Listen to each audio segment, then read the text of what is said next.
మన ప్రార్థన ఆలకిస్తాడు, మన సమస్య తీరుస్తాడు. మనం ఎక్కడికి వెళ్ళినప్పుడు ఆయన మనతో ఉంటాడు, మన ప్రతి పనిలో కూడా ఆయన మనకు తోడుగా ఉంటాడు అనేటువంటి విషయాన్ని మనం జ్ఞాపకం చేసుకొని యేసు ప్రభు దగ్గర ప్రార్థన చేయడానికి మనము విసుగకుండా చేయాలంట. కాబట్టి యేసు ప్రభు యొక్క శిష్యులు అనేక సందర్భాల్లో యేసు ప్రభు దగ్గర ఉంటూ వారు విసుగు చెందుతూ వచ్చినారు. ఎందుకంటే ఒకసారి ఆయన వేరే ప్రాంతానికి వెళ్ళినప్పుడు ఆ యేసు ప్రభు వారు శిష్యులు కొంతమంది పరిచయులు వారితో ఉంటూ వచ్చినారు.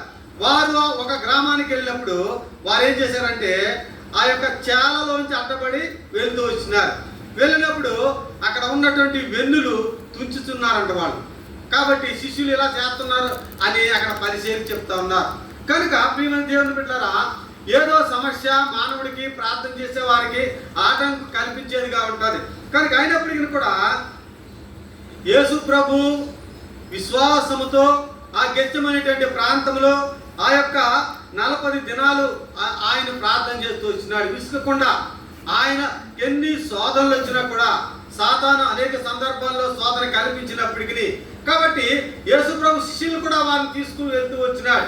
ఎందుకంటే కొంతమంది మీరు ఎక్కడ ఉన్నారని చెప్పినాడు. ఏం చెప్పినాడు వారికి? మీరు మెలకువగా ఉండి ప్రార్థన చేయమని చెప్పినాడు. మళ్ళీ రెండో భాగంలో కొంతమంది శిష్యులను అక్కడ చూస్తూ వచ్చినాడు. వారికి కూడా మీరు ఏం చేయాలంట? మెలకువగా ఉండి ప్రార్థన చేయమని చెప్పినాడు. మూడవదిగా యేసు ప్రభు తండ్రితో తన యొక్క ప్రార్థన చేయడానికి, తండ్రితో సహవాసం కలిగి ఉండటానికి, తండ్రికి తన ప్రార్థన అంగీకరించమని ఆయన్ని వేడుకుంటానికి ఆయన గెచ్చమనేటువంటి వనంలోనికి వెళ్ళాడు. యేసు ప్రభు తన ప్రార్థన ఎలా చేశాడంట? తనలో ఉన్నటువంటి ఆ యొక్క కన్నీళ్ళంతా కూడా ఎలా మారిన రాయబడిందంట? రక్తముగా మారిన. అంటే ఆయన యేసు ప్రభు ఎంతో విశ్వాసంతో ప్రార్థన చేసినాడు. కనుక ఆ తర్వాత మరి యేసు ప్రభు ప్రార్థన అయిన తర్వాత కిందకి దిగి వచ్చినప్పుడు శిష్యులు ఎలా ఉన్నారంట?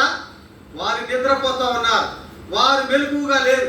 కాబట్టి యేసు ప్రభు ఎంతో కొంత బాధ కలిగిన వాడిగా ఉంటున్నాడు. కనుక ప్రియమైన దేవుని బిడ్డలారా, మానవులుగా మనం కూడా కొన్ని సందర్భాల్లో ప్రార్థన చేయకుండా కూడా మనం నిద్రపోయే పరిస్థితులు మనకు ఉంటాయి. కనుక ఆయన ఏమన్నాడంటే వారు విసుగక నిత్యము ప్రార్థన చేయించుండవలెను. కాబట్టి సంఘంలోనే కాదు, ఇంటి దగ్గర కూడా ఏం చేయాలంట? ప్రతి విషయంలో కూడా మనం ప్రార్థించే వారంగా ఉండాలి. కాబట్టి ఇక్కడ ఉదాహరణగా యేసు ప్రభు కొన్ని ఆయన తెలియపరుస్తూ వచ్చినాడు. కాబట్టి ఒక పట్టణంలో ఎవరున్నారట? ఒక విధవరాలు ఉన్నది. ఇక్కడ ఒక విధవరాలు ఉన్నది. ఆ విధవరాలికి న్యాయం కలగాలని, ఆమెకి ఎవరో అన్యాయం చేస్తుంటారు. దాని పట్ల ఎక్కడికి వెళ్తుంది ఆవిడ? ఎక్కడికి వచ్చిందంట? న్యాయాధిపతి దగ్గరికి వచ్చింది. మనం కూడా కొన్ని సందర్భాల్లో మనకేమన్నా అన్యాయం జరిగినప్పుడు